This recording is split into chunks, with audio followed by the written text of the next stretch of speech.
Yes, if I confirm, it's your boy Foxy in the building. I like your boy. The chopper of them and the fryer of plantain. Yes, 1995, 1999 Gidigbo champion. First Igbo governor of Lagos State. But once I yes, can I say yes, we fit. Yes, Father confirm. Yes, Father confirm. It's your top Foxy in the building. I like your boy chopper of yam and the fryer of plantain. Chilling right here on the set of the Africa Today show. Ginger. Ladies and gentlemen, boys and girls, I apologize for not seeing you last week. I recorded a show. It was absolutely terrible. Confirm. Yo, let me say this out. Right now on sober October, ladies and gentlemen, I know we started our own late. Confirm. It's only 3 days in now. October has already been going, running race. Confirm. But the fact is this: Foxy P, no more happy hour, no more branching, no more anything. Get out of the streets. That's the theme word right now. Hashtag get out of the streets. Confirm. The streets don't love us no more. We're staying home. As you see me, like, it's one of my coworkers. If I asked her, what are you doing this weekend? So I'm sitting down.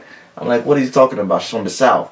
She's like, I'm sitting down. What do you mean by sitting down? She's like, I'm sitting down. I'm gonna be chilling like this. Boom. Confirm. So me myself too, guess what? I'm sitting down. No more motion, no more movement. We're staying domestic. Confirm. Ladies and gentlemen, boys and girls, I want to welcome you to this show. Too many things have been happening in Africa. Crazy. I don't know where we're going to start. You know what? Let's start from wherever we can start. First of all, let's talk about the fact that we now have the two main candidates that are going to be running for election in Nigeria. Who are they? Muhammadu Buhari, who is the current president, and also Atiku Abubakar, who is going to be running under PDP. Confirm.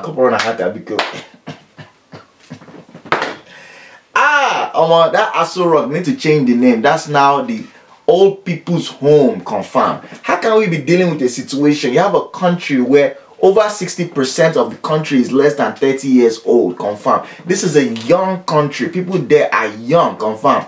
However, all the people that are always running for office, aged, old cargo. How can you tell me that out of everybody else that's out there who can come out and say good things about our people and support the people and talk about people that are living in that country in a positive light, knowing fully well that yes, a lot of people are young. Let me put out a young person. What do? They're giving old people. And what is killing me is the fact that, yo, Buhari definitely in his 70s. I'm going to put him at late 70s because, you know, people that are in the military back then, first of all, people that were born back then, there's no kind of any birth certificate, nothing. What they did, my father did the same thing. They were all born in the village. They were not born in a hospital, nothing like that. No, they had midwife that came and deliver the Peking. Confirm in the village. Is when the Peking has now matured, when you are now grown, maybe you want to enter university or you want to get your first job, and they say, okay, one proof of your age, you now go to courthouse in township and go and do what? You go and collect affidavit where you now swear and say, this is when I was born. Back then, the way they used to know that your age, my father would be like, so one of my uncles just came back from Burma. What was Burma? Burma was where a lot of the Nigerian forces that went to go and fight in the Second World War, that's where they were stationed. Confirmed. So they'd be like, okay, one of my uncle just came back and it was 2 rainy seasons after. So you'd be like, okay, when did he come back? He probably came back 44, 45. So 2 rainy seasons after. Rainy season is an annual thing. So they'd be like, okay, 1947. You say, 1947. If you join civil service now, how old are you now? You're 30 years old. Or you know, so they go retire you once you hit like age 55, age 60. So you know what? Change your birth date a little bit. Confirm. So that's how all our parents across the board, if you ask them, they have multiple birth dates based on which form they were filling and which city they were in. At that point in time, they went to go and swear affidavit. Confirm. So ladies and gentlemen, that's why it's so crazy sometimes when you meet your parents and they're like, oh, this guy, I went to secondary school with him. You'll be like, his life must have been rough. No, it's not because his life was rough. It's because that guy looks older. Because that is your father's true age. Confirm. Your father is 5 years older than he actually is. So I'm going to give Buhari at least 77. And Atiku Abubakar, who's coming out at 71, I'm going to give him at least 75. Confirm. Ladies and gentlemen, what are we turning Aso Rock into? Is it now the old people's home? What exactly is going on? How can you have a leader to come and lead us when you are so old? You don't even understand what's going on in the streets. You don't even understand what young people are going through. How can we be telling you that, look, you need to invest in infrastructure, you need to invest in education? You don't even care about these things because why? As soon as you enter this presidency, you have maybe like, forget about the 8 years that you have in your term. a double term, because you know no president ever goes in for one term, confirm. You see what happened to the past president, Goodluck Jonathan. People are saying that was a mistake. How can he? Ladies and gentlemen, the people on ground, they said it out. Good luck to them already served 2 terms. What do they mean by that? The first term that he was in under Yar'Adua died in mud while he was president, confirmed. Good luck came and took over, confirmed. So they count that as his first term, and then this one as his second term, and that's why they commuted him. So he didn't just serve 1 term as president, it was actually 2 terms. That's how they look at it. So when it was time for them to now change power, it was very easy for them to make that decision, confirmed. Now let's bring it home. How can you as a president be worried about things that young people care about in terms of education, in terms of our life expectancy, when you have on average, maybe if you're lucky, maybe like 5-6 more years on earth, knowing fully well that the average life expectancy of a man in Nigeria, I think right now, is about 52 years, confirmed. So somebody that's 70, that person is already in past participle, confirmed. That person is on borrowed time. That person is looking at it like, yo, all my friends are gone, all my friends are dead, confirmed.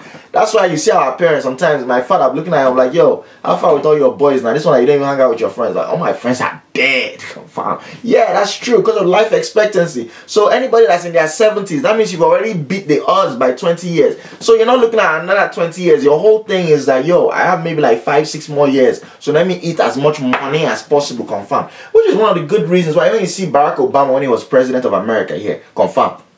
One of the reasons why he was looking at the future is because he knew that, look, I'm only in my early 50s. I have maybe about 30 more years to go. So anything that I do now, people are going to judge me for it, and I'll be hearing about it for a long time. But our presidents that are coming in now in their 70s, they don't really give a fuck. Why? Because very soon they're going to be gone. Confirmed. So who cares about legacy when you won't even be around to even smell the smelling or hear the tasting or feel the feeling, confirmed? Who cares about what they're going to write about you on Linda AKG website in 20 years from now? Who knows what other website is going to be there? Who cares what they're going to write about you when your life expectancy, you're going to be gone very soon? So I thought it was absolutely sad that we went out there and we now have 2 old people that are running for election, confirmed. And it's going to be one of them that's going to win. Now, it's up to you to now decide, who do you want? Knowing fully well that one person has already been turned, they've talked about him to be one of the most corrupt politicians that ever existed in Nigeria, confirmed. Back in the day when he was the deputy of customs, I'm talking about Atiku now, when he was deputy of customs, confirmed, he now went and joined forces with one Italian guy that used to import things, and they formed a company, and that company now became, it was now almost like, this is a conflict of interest now. You are the head of deputy of customs. Customs is in charge of import and export, confirmed. And then you yourself now start a company that's importing things. So it doesn't make any sense. That company now grew to become one of the biggest companies that you have right now in Nigeria that has all kinds of reaches into all kinds of different things, confirmed. They're also into oil exploration and things like that. So the guy is making bastard paper, confirmed.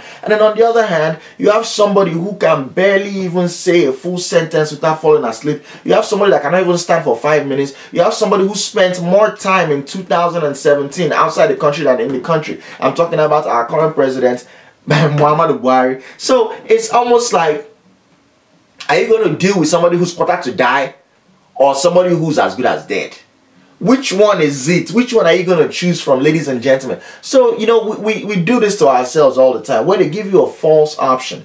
You know, all of a sudden now Nigeria has become a 2-party system. What do I mean by that? If you're either in PDP or APC, anybody else is babash. So all them Showore, all those guys, Faladuro, all those guys, you know, Donald Duke, people that I'm really excited about the fact that they're jumping into this foray to become politicians and run for the highest office in the government. I'm looking at it like they're as good as wasting their own time, because it's not going to happen. However, who knows what the future is going to hold for them. So I'm really excited about the future. But this current election, confirm, I really don't care what happens based off of the fact that we're looking at these 2 false positives. However, to all my Nigerians who live in Nigeria, let me tell you this. Yeah, we may not be able to control what happens on that top level, but what can we control? Local governments. Go and find out who your councillor is that's running for councillor. Go and find out who your local government chairman is. Go and find out who your governor is. And then, for those people, make sure that they're the right people. We may not be able to do anything about those people on the top, but the ones on the downward, the grassroots people, confirm. Because guess what?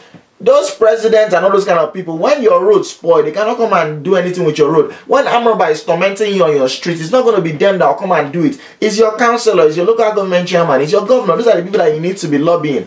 At the Senator's House of Rep.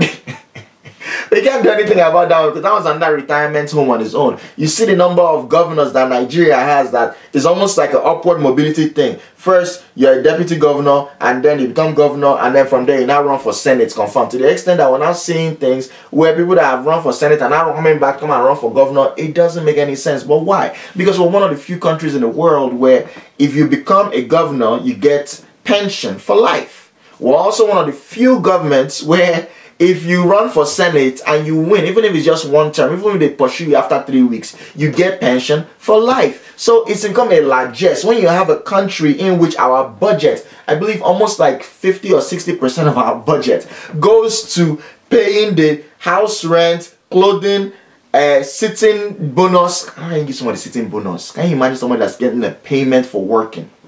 You're supposed to be serving the people, and they're still going to be paying you sitting bonus based off of the fact that you were on seat when they were taking votes. Off of that, you get a bonus for doing your job.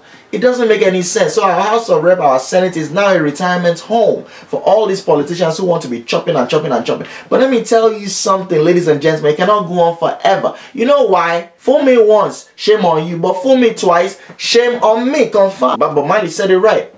You can fool some of the people some of the time, but you can't fool all the people all the time. So all these young people that you are seeing, that's why I love the fact that we have social media. That's why I love the fact that now the cell phone companies, they made it possible for people to now go on the internet and see what's happening. It's not just about sitting down in Nigeria and you're reading Guardian newspaper or This Day newspaper. No, now all of a sudden now, Al Jazeera, BBC, all these other news agencies, New York Times and everything, it's gone to the point where if I really want to know what's happening in Nigeria, confirm. Yeah, I start off with the Nigerian websites. I'll go to Guardian, go to This Day, you know, Premium Times and all these online outlets. And then from there, I'll go to Linda Ikeji, confirm, because the bloggers be giving us the information that we need to hear. Go to Linda Ikeji, go Bella Nigeria. Sometimes I fuck with Insta blog, but those people are just mad people, confirm. All they just want is just scandal, scandal, scandal.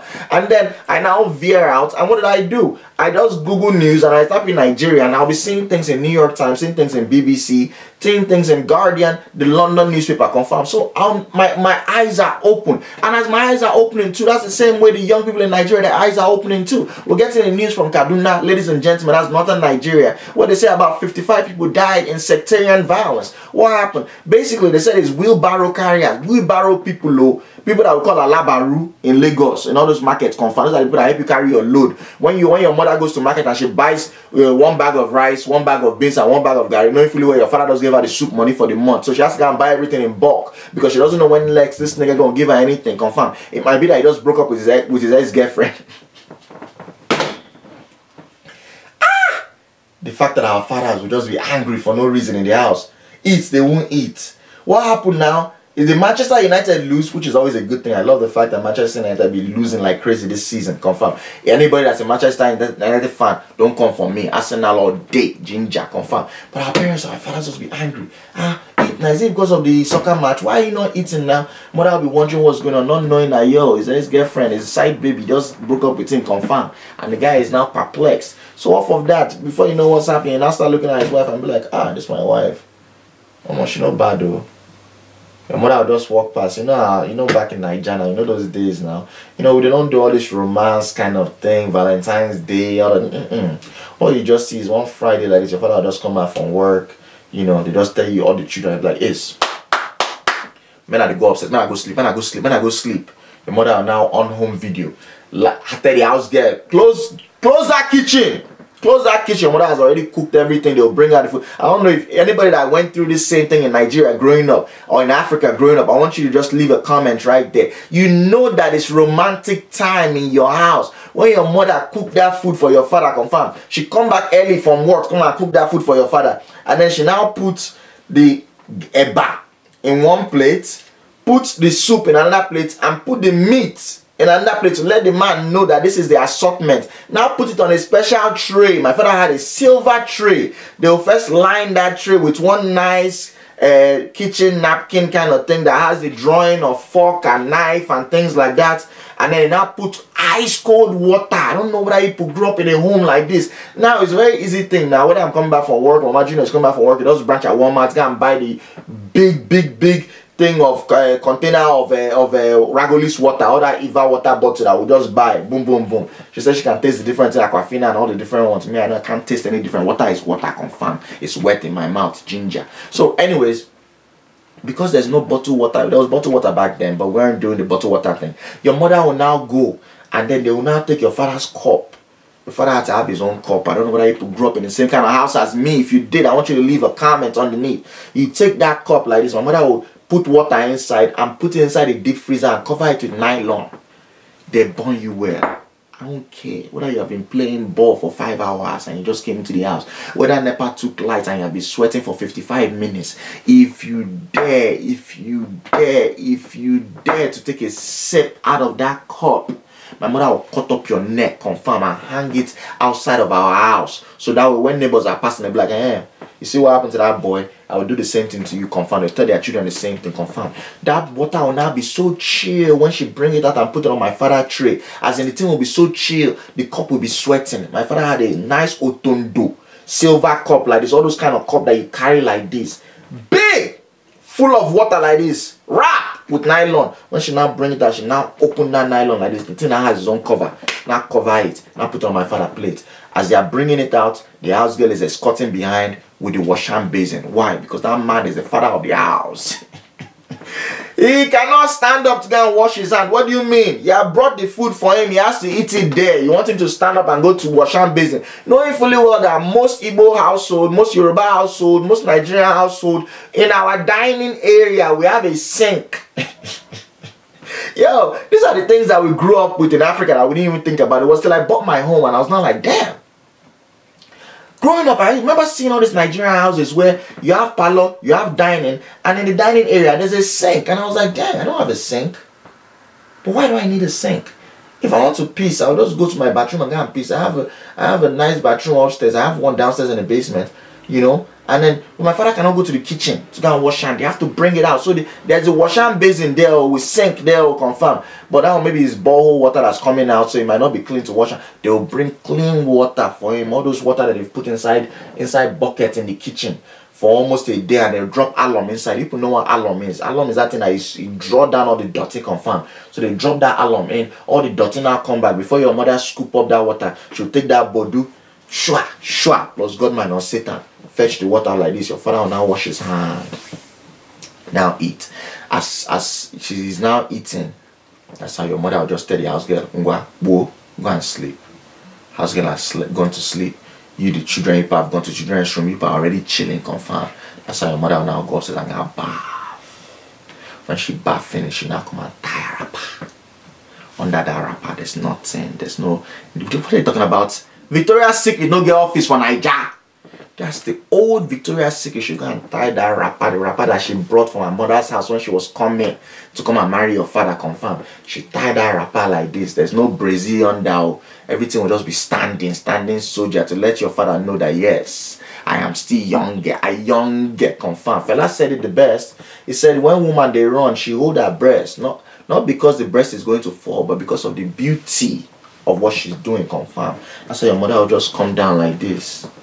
So your father is just eating. She just come. Start rubbing his back. Rubbing his head. Ladies and gentlemen, you don't understand what's going on right there. That is the foreplay of our parents, confirm. And she's rubbing his back like this. Man, how was today? We're like, these people will not stress me. They will not kill me. I said, baby. They will not kill you. They can't kill you for me, confirm. Just rubbing his back. Before you know what's happening, I'll say, do you hear what happened to Mama Ike? I'm like, which Mama Ike? Mama Ike that has the store on the corner now. You know how robbers came to our house? Hey, that's terrible. They now jeez. From there, they'll now start talking about family members that are doing bad things. You know, Chioma in the village. You know she has carried belly. Carried belly for who? That guy, or that same guy that went to go and braid his hair. Yeah, the guy went to go and do Bob Marley. Can you imagine? How can boyfriend and girlfriend, two of you, be doing each other? What kind of nonsense is that? That girl is fool and that girl is lost, confirm. All that talking, as they're talking like this, they're still rubbing your father back, massaging his back. The guy's just thinking about it. I was like, man, this is my wife. And she's doing all those things. She has carried one leg. She has put it on top of his left laps, confirmed, because the father is still eating. Ladies and gentlemen, as I'm doing all those things, confirmed. The only thing that can ever disturb them, if they hear pecking from any of the children upstairs making noise, that's the day you will die. Because right now, they've looked at it that right now, they're going into laryngitis. As your father finish eating, your mother will just take the tray, can put in the kitchen. Now, she won't wash that plate immediately. Why? Because you have to be in the moment, confirm. That's why she'll now come back. Your father will now change the channel from that home video that they were watching. Now watch the nightly news. Confirm. All the CNN Razak Lawal, all them Franco Lise, all they're watching that news like this. Once they finish that news, boom, 9:30, they just off that TV like this. They're going upstairs. That's when the only time you just hear anything is when your mother opened her room. As she opened her room like this, what is she taking? You put know that amen powder that our mothers used to rub. She won't rub that one because that amen powder is for rashes. This one she'll now go and rub that Saturday night powder. That one that has a sweet scent. She'll take that powder like this, just do like this. She'll sit down. She'll do her laps, do her neck, do herself nice. She's not gonna take small or that Sasarobian, depending on how your mother was raised. Confirm. My mother like Elizabeth Taylor. That's the perfume that she used. She'll take that one. Maybe she can take the old school one. Sha, sha, sha. That's what our mothers do. One for the left, one for the right, one for the undercarriage. Sha. And she finished that. She just stand up, just do her rapper like this. Woko, woko, woko. Whoa! She's breaking out where she go in your father's room. Ladies and gentlemen, that's the end. Or you want me to talk about what my parents were doing inside the room, go punish you. Tell us about what your parents were doing inside the room. Oh, ladies and gentlemen, those are the ways that our parents used to just cool down and sempe confirm. I know different people have different stories. If you grew up in a home where your parents were in a one-bedroom apartment, I still don't understand how poor people is Jesus Christ of Nazareth. Inside that one-room apartment, there's room and parlor.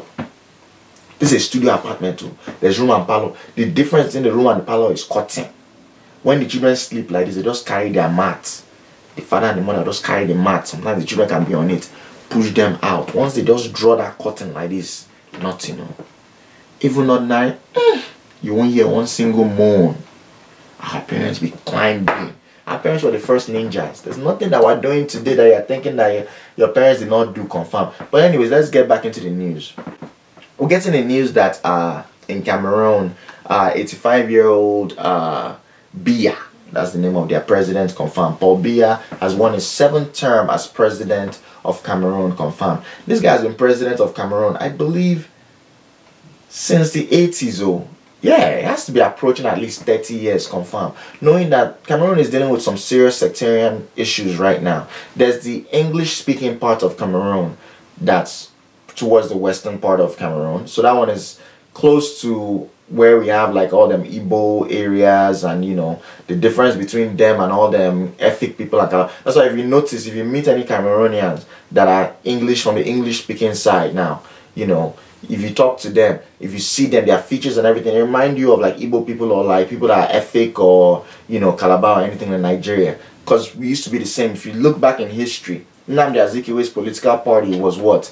National Council of the Nigerians and the Cameroons. Cameroon was considered a part of us before, and then of course France had their own colony, and so when they now went and drew that line, they just took their own people along. So there were, if you remember that whole Bakassi situation, Bakassi Peninsula back in the day, when they were fighting that back and forth, where they had to go to United Nations and go to World Court to go and adjudicate the whole thing, that was people that are identified as Nigerians, but they said this region is actually part of Cameroon, and we have to now give it to them, confirm. So they have something going on where the English-speaking people feel like they're being ostracized. They feel like they're not being given everything they're supposed to be given. They don't believe that they're getting the love and the support that they need to get from the Cameroonian government, which a lot of them, the Yaoundé people, they're all French-speaking, confirm. So they have that whole thing going on. Talking about people that have something else going on, we're getting the news that just in time for the Nigerian election, none other than Nnamdi Kanu, confirmed. You guys remember him, the guy that started the whole IPOB, Independent People of Biafra, the whole movement, the guy that said he's going to turn Nigeria into a zoo and a hellhole and everything else. He has come out now, and you know, I was really excited when I saw him come out. First of all, because this is a husband and a father, first of all, and he's also a human being. You know, we're from the same tribe, we're all Igbo people, confirmed. So I would never wish death or anything bad on anybody. So when the military went and stormed his father's house where he was living last year, and you know, we couldn't hear from him anymore, people were saying that he has been kidnapped, he's being held, detained, knowing fully well that he had been detained for many months before that, leading up to his release and all that kind of stuff. So when the military now stormed in their Operation Tiger Crawl or Snake Dance or Mambo Dance or Python Dance or whatever they called it, you know, I was very, very concerned, and I'm still always concerned. Anytime that I see that the military is going and attacking civilians, the military is not supposed to be the ones doing that. The police should go and do their job, confirm. If you believe that somebody jumped bail, somebody did something they're not supposed to do, you're out on bail, there are certain conditions, you should go with that whole mindset. Police are the ones enforcing the rules. When you now send the military, they're not trained on how to deal with civilians. The military is in barrack, they're in base, they are far from the people, confirmed. It's not like Nigeria where you have Ikeja cantonment right there in Ikeja, right close to the people, or you have like Dodan barracks right there in Lagos Island. If you come to America, go to the UK, the military, they'll be in far places. You know, somebody tells you that, oh, I'm in the military now. You know, like Capone, for instance, Mama Tobi Oluwa Kaponeski. The guy was based out in South Carolina, middle of nowhere, confirmed. Military, they always send them far place. They are removed from the people because their job is to fight war, confirmed. These people are hunter of human being. If you're a hunter of human being, why do you want them near people, regular people? No, you want them to be sharp on that, their whole thing. Anything is just to, either they use hand and kill you, or they use knife and kill you, or they use gun, or they bomb you. That's the whole parole. Police, on the other hand, is to protect and serve. So police are the ones that interact with regular citizens. So when I now saw that the military sent the military to go and do that, I didn't really like that. So I was happy to hear that he was okay. However, I didn't like the rhetoric. He's coming back with that whole thing that he's alive and he's well and he's going to come back and he's going to bring hell into Nigeria.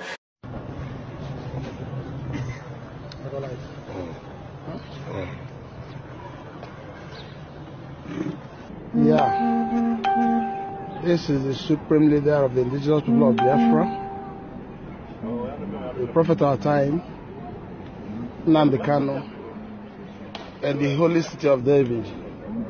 My dear and fellow Biafrans, I have returned full time and I am coming back, and I will bring hell with me. Thank you very much. Remain blessed wherever you are. Now, this is my problem with this guy. Basically, you have somebody who is a freedom fighter. I believe that we all are freedom fighters.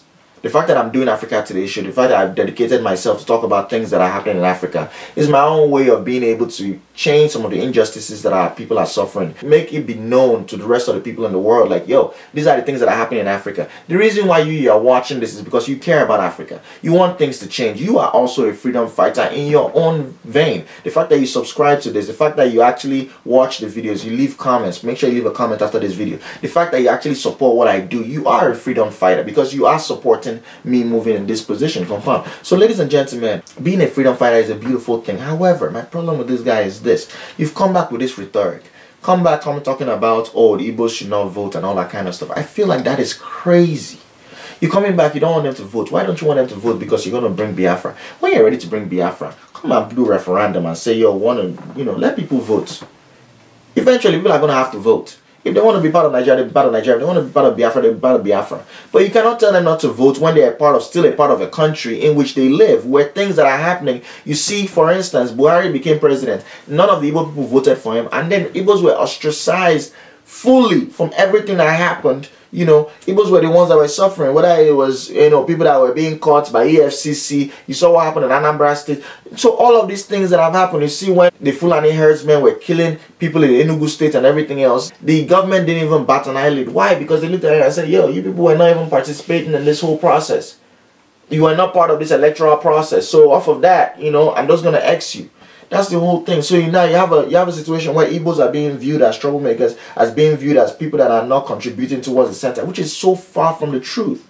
The average Igbo person in Nigeria is by far one of the most industrious people. And this is not me just saying it just to say it so it's gonna be nice. I say it because if I look at my entire family, the fact that we're so dispersed, not just in all parts of Nigeria, but all parts of the world, is because we're going out there trying to seek to find things to better the lot of the people back home, confirm. So, ladies and gentlemen, when he came out with this rhetoric, talking about to bring hell, I was very, very concerned because you want to come back and you want to start your agitation again. But let's talk about what you've already done. The fact that you came out and you said we are the Igbo people and we're fighting for our freedom using this whole Biafra thing and everything else. You went, you shut down the marketplace that they had in Onitsha. You went, everybody's rioting, they're burning things down. All those youths that were marching behind you, knowing fully well I never saw one single picture or one single video or anything to show me that Nnamdi Kanu was actually marching in front of anybody. So a lot of young people who just didn't know any better joined in that whole situation, and boom, they got killed. When the military came and they invaded his house, they killed some people. Ladies and gentlemen, those ones that were killed, they're in the ground right now. They injured some people, they maimed some people. Some people were hurt, some people were arrested, some people are still in jail till today. But because you yourself have the means, you yourself have a nice bank account, you yourself have the connections, and not only that, you yourself have 2 passports. You're a British citizen, so you have your Nigerian passport as a Nigerian citizen and a British passport. You were now able to escape out of the country, confirm. And now you find yourself in Jerusalem, which I still have a problem with. I'm like, why are you in Jerusalem? I still don't understand the whole Igbos being Jews thing. I've never supported that, and I never will support that. Respect to the Jews and everything that they do, but I'm not from Israel. So I don't understand why you feel like, yo, by putting on this garb and talking all these things and everything, you know, is Yeshua and Jehovah and, you know, praying to all these kind of gods. No, that's not who we are. Now, you have the right as any human being to choose your own religion. I have Igbo uncles that are Muslims. They went to northern Nigeria and they were doing things and they figured it out like, yo, anytime I tell people that my name is Chibuzo, they don't really fuck with me. But if I tell them that my name is Muhammad, they're really with me. And they'll go to Mecca, they'll come back with gold tooth and everything else. And the guy, for all intents and purposes, I have 2 uncles right now. They're Alaji. That's what they are, confirmed. One of my cousins, my older cousin, her name is Hajia. Her name is Aturuchi, real life name Aturuchi, but they call her Hajia. She sells rice in Abuja. True story, ladies and gentlemen. So people, you're free to follow any kind of religion. So I'm not going to knock you for being a Jew or saying that you're with the Jewish religion. Of course, you're not a Jew. You're not. You're not. The Jews, you cannot even become a citizen of Israel. There's no way. You don't have Jewish blood in you, confirmed. That's one of the most...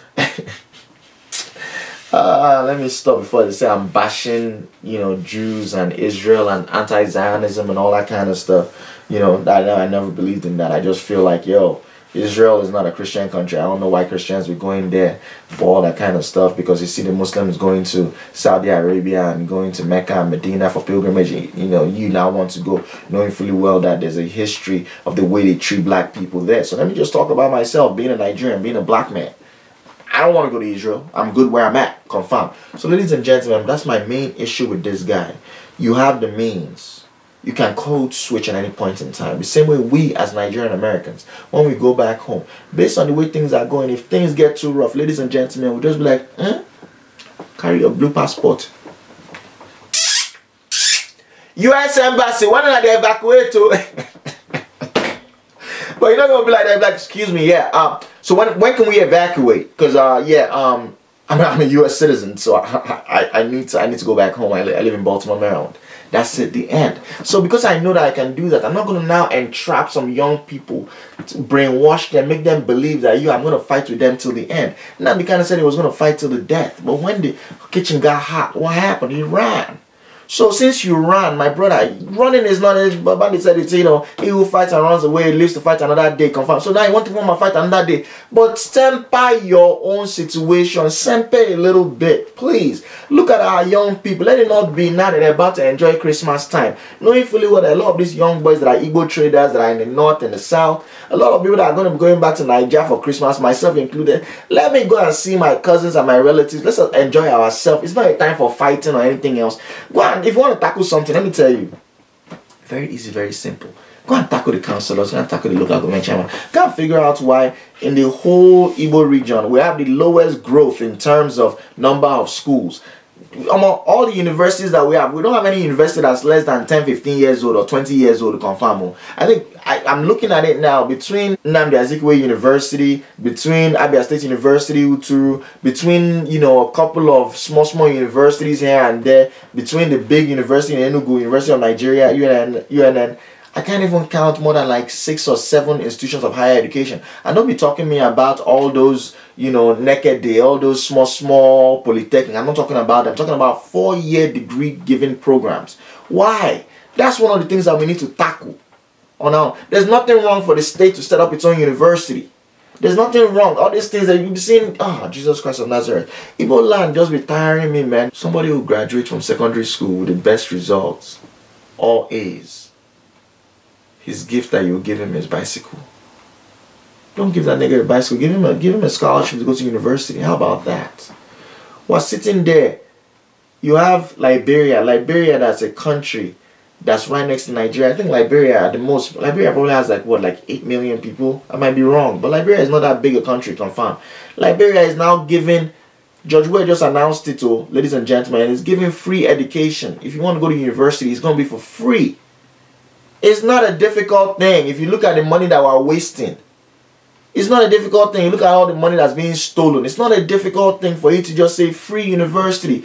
It pays off. It's an investment. Yeah, I know you want to go and build refinery, which we definitely need. I know you definitely want to now improve the power situation, which we definitely need. I know you want to improve security and healthcare, which we definitely need. But if you invest in the people, knowing that we're very industrious people, people will find things to do.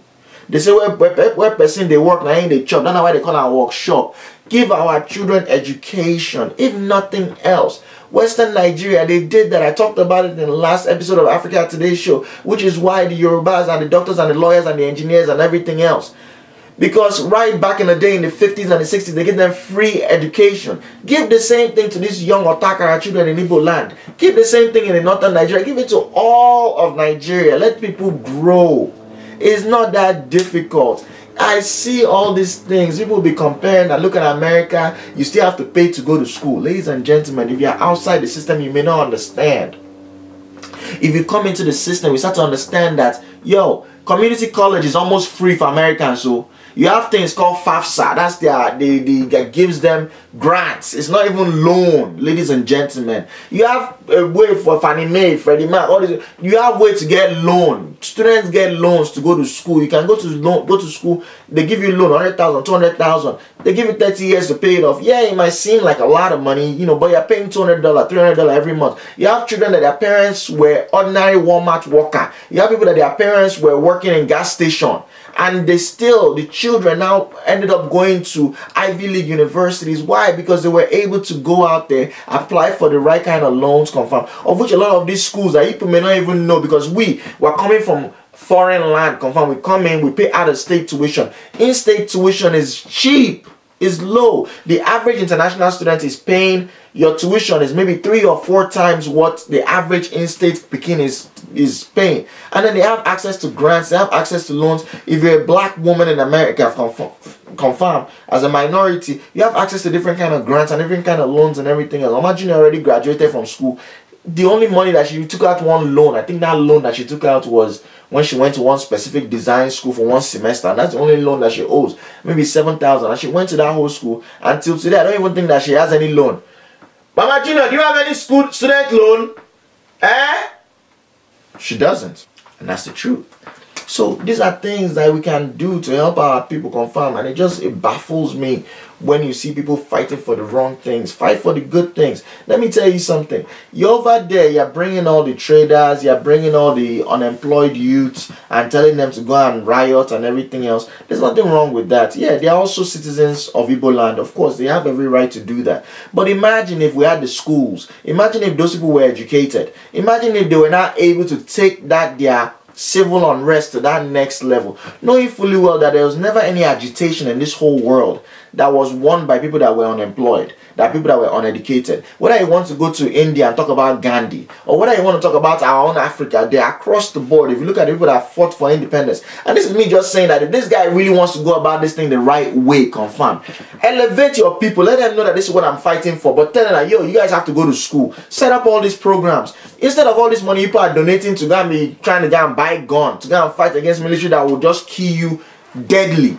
Why can't you invest this money inside small schools and small programs for the children to be able to go to school? And then all of a sudden now you have disciples. confirm. You have people that have now been raised, confirm. So now all of a sudden now, when this one become doctor, lawyer, engineer, they have job, they have businesses, they are making good money, and you now say, look, we're about to go to United Nations to go and ask for a referendum. We want to become an independent country within Nigeria called Biafra. Now all of a sudden now, instead of all those people that are just carrying knife and following you, or carrying stone and following you, all of a sudden people are carrying pen, and that pen is a learned pen, confirm. They're going to be on social media agitating for all these things, confirm, and that's how you'll be able to get what you want. So elevate the people. That's a key thing that you have to do, confirm. But I'm moving away from my talking points. Every time I get into this Biafra thing, I just start talking and talking and talking, and I never stop because it just pisses me off so much. But talking about things that are making me happy, ladies and gentlemen, we're getting the news from Ethiopia, in Addis Ababa now. So Ethiopia on the eastern side of Africa. We have a prime minister that just came in,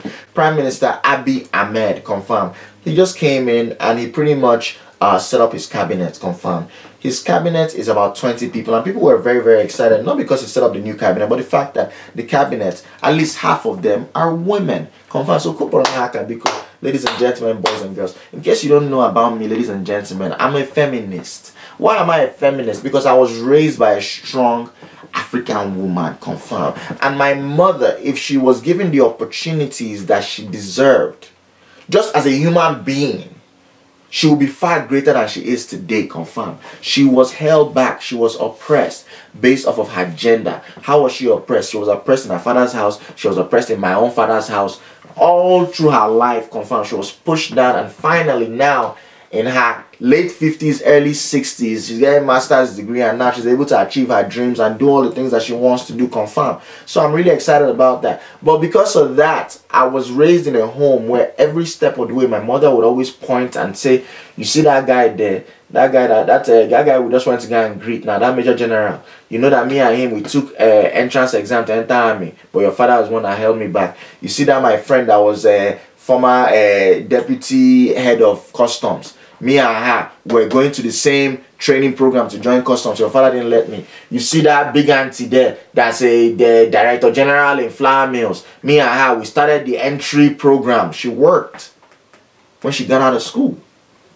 She got a psychology degree. My mother was an industrial psychologist. She worked at the beginning of her marriage. The whole reason why my father married her was because he was like, yo, this is a young lady that's very smart and she's in university, and he loved that about her. But then that now turned into the opposite. That's why he now used to oppress her. What do I mean by that? The fact that she was educated was one of the reasons why when she wasn't able to have children 6 years after marriage, they were like, hey, see, you don't go marry an educated woman.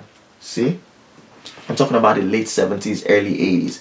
Back then, whatever could be your own thing that people will use and praise you, that's what they used to press your head down. What do I mean by that? The fact that she was an educated woman, everybody was excited about that. People are looking at my father, look at you, college graduate, marrying college graduate, upward mobility, well done. That's the new, you part the new middle class, confirmed. But then before you know what's happening, my father's family is now like, look, if you want to marry a college girl, now who knows how many abortion, someone that's wearing skirt and walking around exposing her leg. Can you imagine a woman wearing trousers? That's what they call it, pants, trousers, that's what they say. So off of that, boom, boom, boom, she now had to be a stay-at-home wife, housewife, because she was losing pregnancies. That's the whole explanation. And she stayed home, and she had me, and she stayed home, had my brother, and you know, gradually they did the usual thing. When your wife has been disturbing you, that she wants to get back into the workforce, what do? They open shop for her. So that's how my mother became a fashion designer. From there, doing the fashion, doing all that kind of stuff, making clothes for people that are doing wedding, doing 70th birthday, looking around and being like, dang, these people are paying me money to sew cloth for them. If I sew cloth, this is a 70th birthday, I sew cloth for the celebrant, sew cloth for his wife, sew cloth for the rest of the family. That's maybe like 10 people I'm sewing cloth for. But then this event, 70th birthday, they had almost 600 people there, and they were fed. And that's actually now realized that, yo, I can get into this catering business, got into the catering business, open our first restaurant, open the second one, open the third one, open the fourth one. From there, growing older, more mature, more independent, Children are grown, children have left the home, so nobody's going to tell me to come and be a stay-at-home mother anymore. Boom, boom, boom, from there, having fashion design and having her catering and everything else. That's how she was now able to now say, you know what, let me start achieving my goals. What are her goals? She had promised her mother that, yo, I'm going to go and become a woman of the cloth. She now went to school. My mother went to school, got her master's in theology, confirmed. Now she's a reverend in the Methodist Church. After doing that, my mother is now taking classes to become a lawyer. My mother is 16. You know, so I have to be a feminist because I've seen how somebody who has so much promise, right now she's the primary breadwinner of the family, confirmed. So I've seen how a woman that has so much promise can be held back by a male-led society. And mind you, it wasn't no president that was pressing my mother's head down. It wasn't no far person that was, it was my own father, confirmed, who himself is an educated man, confirmed. So me, myself, have to learn from the good that my parents did and also from the bad. So I learned from the bad things my father did and I said, yo, I'm going to be a feminist. So I'm always going to say good things to encourage our young sisters anywhere in the world to go out there and be the best that they possibly could be. So that's why I was so excited when I found out that Ethiopia, confirmed, which is a very male-dominated society. You don't even have to go to Ethiopia to see it. If you look at Ethiopians that live here in America, confirmed, you can already see that there's a very huge similarity between their culture and the average Indian family or the average, you know, Pakistani or Muslim or Middle Eastern family, where the daughters go through the same thing. Everything is, they go to school, when they graduate, they stay home, they live in the house with their parents. When it's time to marry, the parents are the ones that will point to who you want to marry. I'm not saying generally that's how it is, before anybody come for my neck and say Foxy P. But they do it way more than Nigerians. Nigerian babies, you can go out there and say, this is the man I want to marry. Ethiopian is not really like that, confirmed. This is something I've seen, confirmed. It's something that I know, confirmed. So now you're seeing a situation where in their roots, in their own country, confirmed, ladies and gentlemen, boys and girls, you now have a situation where they have half of their ministers coming out as women. So it's very, very beautiful. It's very, very beautiful. And we should celebrate that. And we should point it out. Shout it from the highest mountaintops. Why? Because we are still from a country, Nigeria, confirmed, where women, the only positions you can take in any kind of government is what? Ministry of Women Affairs. I don't even understand why there's a Ministry of Women Affairs. I don't think you need a Ministry of Women Affairs. Do you have a Ministry of Men Affairs? No. So if you don't have a Ministry of Men Affairs, why do you need a Ministry of Women Affairs? Ooh, there's specific things that are happening to women that are not happening to men. What exactly is that? Find out what those things are. Is it the female genital mutilation? Is it child marriage? Is it the fact that women are dying at the hand of their men from domestic abuse? Is it the fact that women don't have the same equal opportunity to get a job or even get an education? Is it that a lot of places in Nigeria, women cannot even go to hospital without being escorted by their husband? Things like that. Figure out what those things are and create laws and make moves to change these things. It's not a matter of setting up the Ministry of Women Affairs where every 6 months you go to one village and go and donate 20 sewing machine. Sewing machine for what? If you did the right thing, if you treated these women like men, gave them the equal rights, you don't have to buy them sewing machine. Why? Because one of those women will go to school and come out and set up a business and then buy the 30 sewing machine for herself to start her own business, confirmed. So you shouldn't be the ones that begin, you don't go and donate a corn grinder. So that's all this woman is good for in your mind.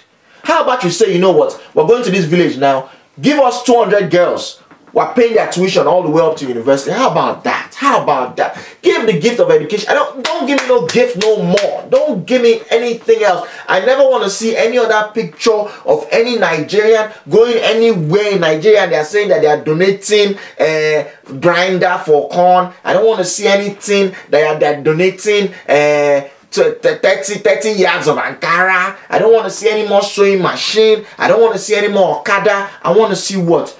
Give the people access to education. Confirm. And we'll see how things will change. On a much lighter note, ladies and gentlemen, I'm getting the news from China that a Nigerian man won a competition for spicy food. A spicy food competition, confirmed. Now this is when you know there's a problem. When they bring plates, they don't tell you what the food is. They just say it's spicy. Confirm. Ladies and gentlemen, they did the competition. They brought different people from different countries to come and compete in it. Ladies and gentlemen, if you look at this picture, there's only one person that's calmly eating that food with fork and knife. Ladies and gentlemen, when I saw the person that won that, I said this must be a Yoruba man. You know Yoruba people now, they'll cook pepper and then they'll add some food inside, confirm. Ladies and gentlemen, the way this guy was calmly eating this food, the person next to him, his whole life was changing. As you know, when you eat some hot food, where you just start sweating, there's one lamala that we used to go and eat in Shita. Ladies and gentlemen, boys and girls, when you go to that place, you go and order your food, you collect your amala. They'll ask which kind of soup do you want, you know, which is kind of weird. Yoruba people call soup stew and call stew soup. If you understand what I'm saying, leave a comment. So ladies and gentlemen, they'll put the soup for you, whether you want a goosey, whether you want a bono, and they'll ask you, chicken fiatasi. They don't ask you, should I put stew? It's chicken fiatasi. Ata is pepper. They're pouring pepper inside that food. Already the food itself has pepper. When you now say put it, they'll not put it. Madam, a bussy now, they put on that one. They'll not tell you that, give her water. You're like, no. Maybe because your money has finished and that food that you ordered 1,000 naira amala. You've ordered like almost like 5,000 naira meat. Your body, pomon shaki, all kinds of egg and everything else. It's my mom, see that's calling me. Hello, ma. Hello, ma. Nde unetela. I am hearing you. Yeah, you're the true daughter of your father. Oh. I was just talking about you. I was just talking about you on Africa Today show. Africa Today show. What happened? No, I was talking about you. I said, you know, the fact that you overcame so much, you know, as a woman in Nigeria. You know, you went to school, you graduated, you started working, got married, and then they say, okay, you have to stay in the house, and then from there, you know, gradually you started with your fashion, went into catering, and then you now went back to school to become the reverend that you are today, and you will still go back for your law degree, okay? Okay, I still want to do it. You still have to do it, oh. You have to. Because you are proven to. Hello, ma. Okay, so I still want to do it. It can be made in law school. I'll still do it. Yes. But what is your reason, though? What is the main reason why you still want to be a lawyer at 61? The reason is that my father wanted me to come getting a disturb because it's okay. I said the reason is that while I was growing up, my father made it a way that every other day I would go to the court to listen to proceedings. Okay. So you are going to the court. Which court is this, in Lagos or where? In Aba or Kaduna? Where? In Aba. Okay. Okay. I'll go to the court to listen to proceedings because he wanted me to be a lawyer, and anytime I'm supposed to go and I don't go, he gets angry and he feels bad. You know, so I realized that it mattered to him, and he saw in me that I'm smart and I'm a big extrovert. And the way I read, there's a friend of his too that even came to the house and bought 7 books for me. He took me to the bookshop Naba, here na Market Road, across Asa Road. So, and he bought me 7 books, and I was able to finish those books in 2 days. Wow! How old were you at this time? I was in secondary school. I was in class 4. So maybe like 15. I finished at I school 1971. Okay. And finished 75. Okay.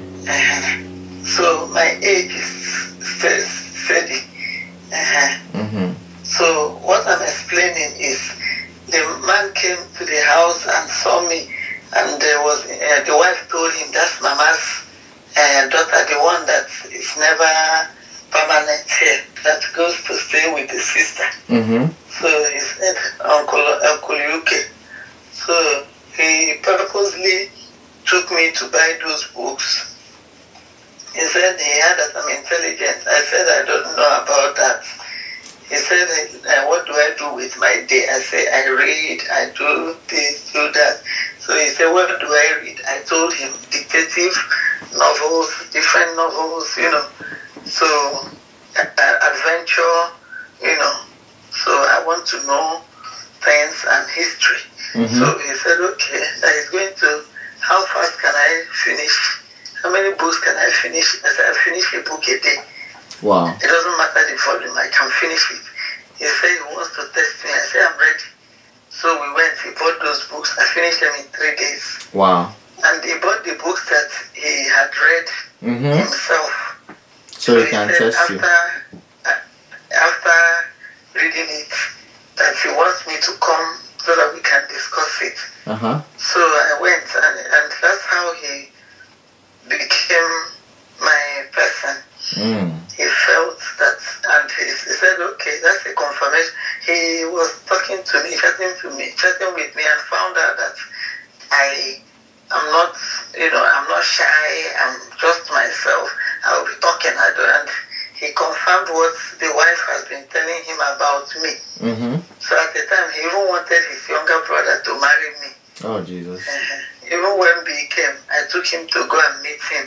You know, he played a very good role in my life. He kept on supplying me books. From when I met him, I wasn't buying books again. Wow. So any book I want, if I go to that bookshop, they will sell the books for me and send the bill to him. To him to take care of. Wow. So it was like that. So, and my father, the law issue is that my father had already, you know, it's a polygamous home, and he has been looking at this person, that person, what you will be, what this person will be. You know? So, for law. But when you go on there, anyhow, I was interested in history and economics. Right. So, and now, you know, so, decided to work on me, and the way he did it was that court thing. And me too, I was excited that I would be a lawyer. So I did concessional exam for IFE, but I didn't have number. I went and did it in Port Harcourt. You know, my cousin, I stayed with my cousin, brother Mbaka. Oh, yeah. So even the day I was going, the wife was saying, you Henry, she gave me chain and earring to wear, you know. So, my passion. Yeah.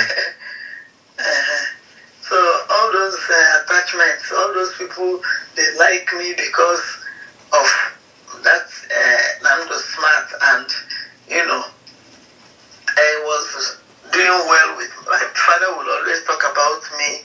Oh, boy, Lotawa school, I'll buy books. I'll buy Lotawa school.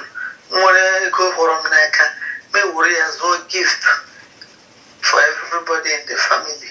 And I'll buy all Christmas cards. I'll buy Christmas cards. And when I get back, I'll ask him, that being a Christmas card, he'll give me a list, and I'll write the names, and I'll go to he'll give me money, I'll go and post it to those people. Wow. So he's happy because I take care of all those things which nobody was doing in the family. And so when I'm going back to school, he will give me more pocket money. Right. You know, our provision is bought in bulk. Right. Because there's 21 children now, so...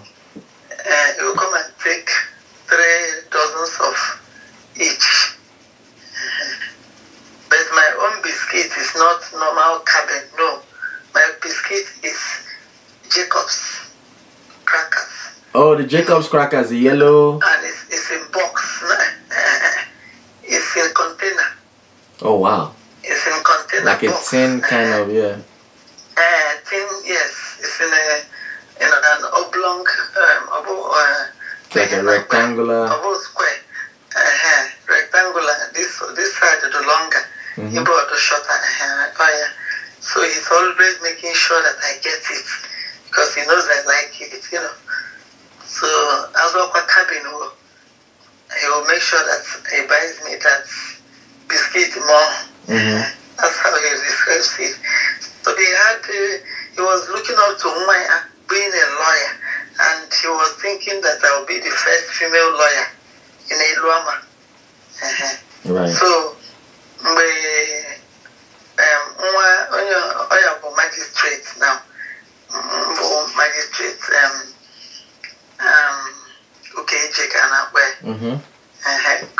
Grace Abo, her maiden name, Onye Kebe. But she's a lot older than me, she's not my mate. Right. So, she read law. So, I said, okay, I'll be the second. So, my father was looking forward to it, but I didn't have number. So, that's why I didn't get admission for law 1976.